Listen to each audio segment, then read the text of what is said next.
liatin ini udah nyala belum? Udah pas belum? Udah. Oke. Sini teman-teman, kita kenalan dulu yuk. Halo teman-teman, kenalin kita dari kelompok 7. Di sini kita akan bawain materi masa depan perdagangan internasional. Sebelumnya kenalin dulu, di sini aku ada Marceluna dan teman aku. Saya Muhammad Bafianan. Saya Hegna Ismail Awalia dan Udia Sukma Anggur. Oke, selamat menonton. Dunia telah berubah. Perdagangan tak lagi sekedar memindahkan barang dari satu pelabuhan ke pelabuhan yang lain. Ia menjadi sistem global yang bergerak melalui kabel optik, sinyal satelit, dan algoritma cerdas. Inilah masa depan perdagangan internasional yang dinamis, digital, dan tanpa batas. Menurutku kunci masa depan perdagangan ada di teknologinya ya. E-commerce sudah merubah semuanya, bahkan UKM di pelosok itu udah bisa ekspor lewat platform digital. Tapi jangan lupa juga teknologi aja itu sebenarnya nggak cukup. Jadi kita tuh juga butuh regulasi dan SDM yang paham cara pakainya seperti itu. Dan juga kan masih punya juga pedagang-pedagang kecil yang gaptek dan belum melek terhadap digitalisasi saat ini. Nah betul tuh, kayak pas pandemi COVID-19 kemarin, perusahaan yang bisa yang bisa bertahan itu ya perusahaan yang melek digital. Nah tapi juga pemerintah itu harus hadir juga, kayak ngasih infrastruktur, kayak ngasih pelatihan juga, biar kasih akses juga bagi pasar-pasar di dalam negeri. Tren global telah menunjukkan arah yang jelas. Perdagangan semakin dipengaruhi oleh preferensi konsumen muda, gaya hidup hijau, dan kecepatan layanan.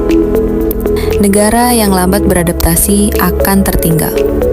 Di sisi lain, peluang terbuka lebar bagi mereka yang mampu memanfaatkan momentum digitalisasi. Dengan adanya perjanjian seperti RCEP, Uni Eropa hingga kerjasama ASEAN, batas tarif mulai menipis. Namun bukan berarti tanpa tantangan. Ketegangan geopolitik, perang dagang, dan deglobalisasi menjadi ancaman yang mengintai dari balik layar. Bapak bisa minta waktunya sebentar, Bapak? Boleh. Ada apa? Saya mau menaikkan beberapa pertanyaan, Bapak. Gimana sih, Pak? Awal mula bisnis Bapak bisa sampai sukses sekarang, Bapak? Awalnya kan bisnis kami itu di bidang perkopian.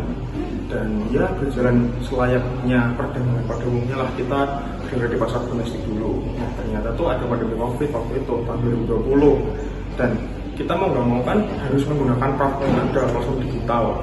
Nah ternyata saat kita berjualan di platform digital itu lebih efektif dibandingkan kita hanya memasarkan ke pasar-pasar domestik saja. Dan ternyata di pasar digital itu ada buyer dari negara tetangga kita. Berarti perusahaan Bapak itu udah melakukan ekspor, Pak? Alhamdulillah untuk saat ini dan per hari ini juga kami tetap melakukan ekspor dan impor barang atau kopi-kopian juga. Lalu tantangan apa yang dilakukan perusahaan Bapak saat melakukan ekspor? Nah untuk tantangan yang paling umum dan sering terjadi itu yang pertama pajak, yang kedua ongkos kirim, dan yang paling susah itu menurut saya mengurus dokumen-dokumen. Apalagi kita kan masih bisa dibilang di jalur kuning, jadi harus dicek segala macam seperti itu. Terus cara mengatasi tantangan tersebut, Bapak itu gimana? Untuk mengatasi tantangan tersebut itu biasanya dari Dinas Perdagangan melakukan pelatihan dan kita mengikuti pelatihan-pelatihan tersebut. Oh, terakhir Bapak, harapan Bapak apa Pak untuk masa depan perdagangan internasional Indonesia sendiri? Nah, harapan saya terutama itu yang pertama berani bersaing. Jadi kita enggak hanya memasarkan produk mentah saja, tapi kita harus berani bersaing dengan mengolah produk dengan merek kita sendiri. Nah, digitalisasi itu kuncinya, memanfaatkan platform dan digitalisasi. Terima kasih Bapak atas waktunya. Perdagangan bebas menghadirkan paradoks. Di satu sisi, ia membuka pasar dunia. Di sisi lain, ia memaksa negara berkembang bersaing dengan raksasa global. Maka, strategi menjadi kebutuhan bukan pilihan. Mulai dari peningkatan kualitas produk, reformasi regulasi, hingga diversifikasi ekspor dan peningkatan SDM. Kita tidak bisa lagi mengandalkan keunggulan komoditas mata. Inovasi adaptasi, dan kolaborasi adalah mata uang baru dalam perdagangan dunia.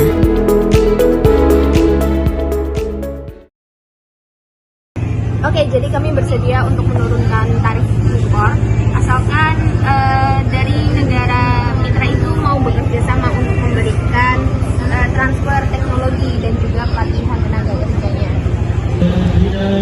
Baik, tentu saja kami juga ingin sekali bekerja sama yang saling menguntungkan.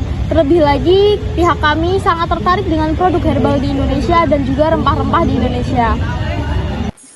Baik, dengan semangat perdagangan berkelanjutan dan saling menguatkan, mari kita realisasikan kesepakatan ini demi masa depan bersama lebih baik ya. Terima kasih, senang bekerja sama dengan Anda. Masa depan perdagangan internasional bukan ditentukan oleh siapa yang besar, namun siapa yang siap, siapa yang berani bertransformasi, dan siapa yang berani berpikir global namun bertindak secara lokal. Indonesia mempunyai potensi yang sangat besar, tinggal bagaimana kita memanfaatkannya. Karena dunia terus berubah, yang bertahan bukan yang paling kuat, tapi siapa yang mampu beradaptasi. Kami, generasi muda, siap menjadi bagian dari masa depan perdagangan internasional. Bukan hanya untuk ekonomi, tapi demi masa depan bangsa. Nah, itu saja yang bisa kita sampaikan. Semoga ilmu yang kita sampaikan bisa bermanfaat ya teman-teman. See you!